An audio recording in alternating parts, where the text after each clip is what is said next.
नमस्कार बच्चों। आज हम क्लास 10 की गणित की शुरुआत कर रहे हैं और बिल्कुल अच्छे तरीके से पढ़ेंगे इसको। जो सारे के सारे चैप्टर्स हैं उनको देखेंगे, उनके अंदर बेसिक बातें हैं वो भी देखेंगे और एक्सरसाइज के अंदर जितने भी क्वेश्चंस हैं उनको भी देखेंगे। टॉपिक वाइज देखेंगे और क्वेश्चन भी नंबर वाइज देखेंगे, एकदम सीक्वेंस है। देखो, ये हमारी क्लास 10 की किताब है और इसके अंदर जो पहला चैप्टर है वो है वास्तविक संख्याएं। अब इसके अंदर एकदम बेसिक से लेकर के हम आराम से पढ़ेंगे पूरा चैप्टर। तो देखिए,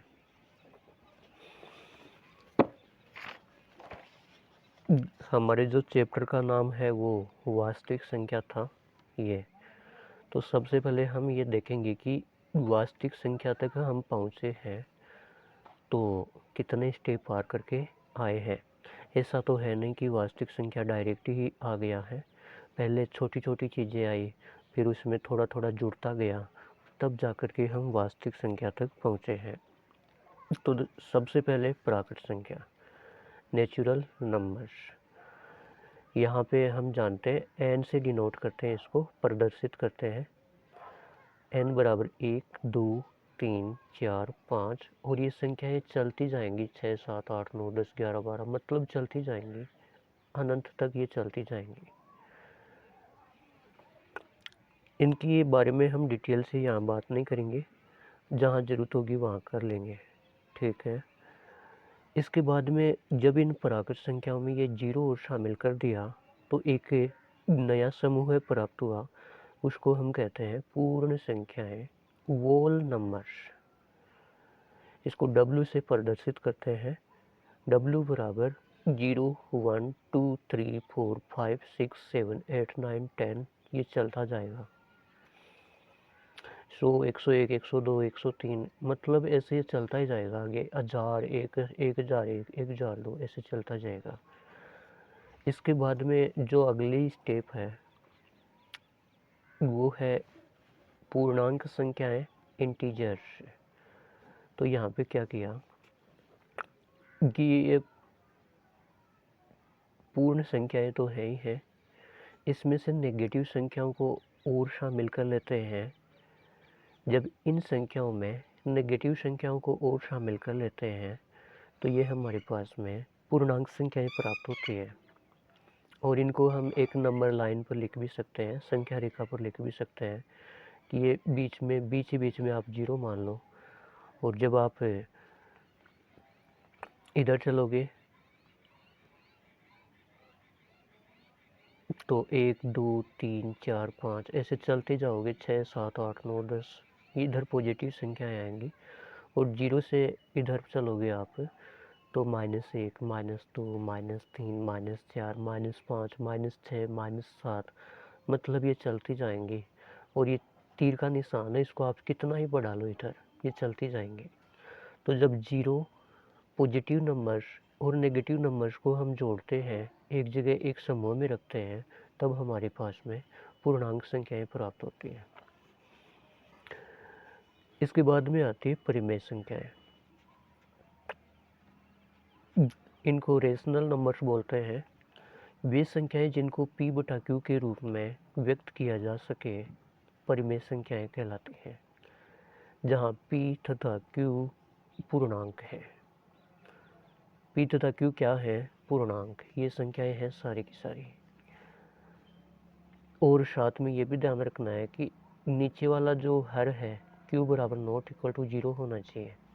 इनको Q से प्रदर्शित करते हैं और इसका ये फॉर्मूला होता है P अपॉन Q के रूप में लिखते हैं, जहाँ पे ये Q 0 नहीं होना चाहिए। और P और Q क्या लिख सकते हैं? कोई भी पूर्णांक लिख सकते हैं इस समूह में से।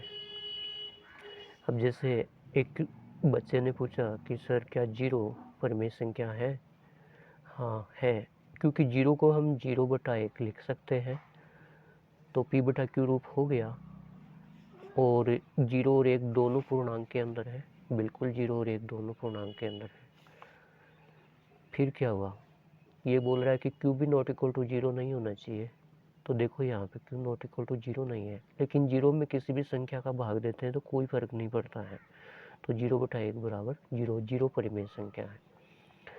इसी प्रकार से -5, 0, 0/1, 2, 3 कुछ भी लिख लो, 1/2, 5/10, 7/15, बहुत सारी जो भिन्नात्मक संख्याएं हैं वो परिमेय संख्याएं होती है।